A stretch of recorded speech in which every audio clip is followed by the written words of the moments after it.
So we rebuke the devil in the name of Jesus. Sure.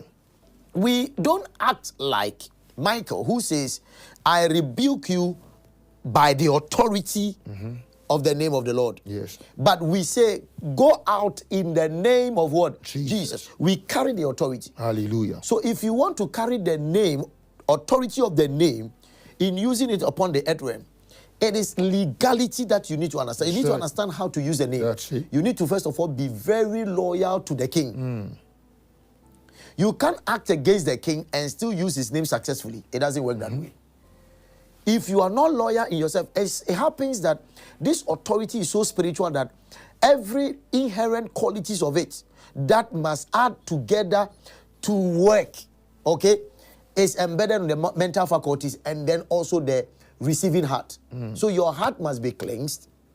Your heart must be pure towards the king. Yes, sir. You must not raise any doubt and questions against the king. So when you use in the name of Jesus, it works. It works like God himself is here saying something. Hallelujah. Just that when Jesus stands here to say something, he doesn't have to use his name because he is himself. Yes. So he just say, out, you go. He doesn't even have to talk. By his appearance, the demons leave.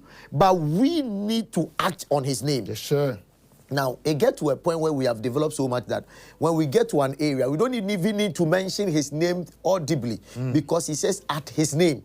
So you can even be here and you sound the name in your mind. Demons will hear and leave because they are spiritual entity. And so when we are acting on the spiritual terrain, they hear the vibrations of our sound. Do you get it? They can understand the vibrations. It's just like when a doctor touches your veins, he can actually see the vibrations. Spiritually, that's how it is. So they know that the believer's authority works in this extent, that he has developed the authority of Christ into a point where he understands them. He's so loyal to Christ. Do you understand his word? And that when he just stands, the aura of the believer and the intent of the believer acts against the will of the demon, and that's it. Powerful. And that is the name. So that's why it says, at the name of Jesus, every name will bow. These are legalities. So in understanding the authority of Christ, one must understand, like in getting it and in operating in it, one must understand, how do I expand my knowledge on the authority that I have been given of the Christ? Then you use it. It's not only to cast out devils. It's to command everything into being. It's to relate with all the elements.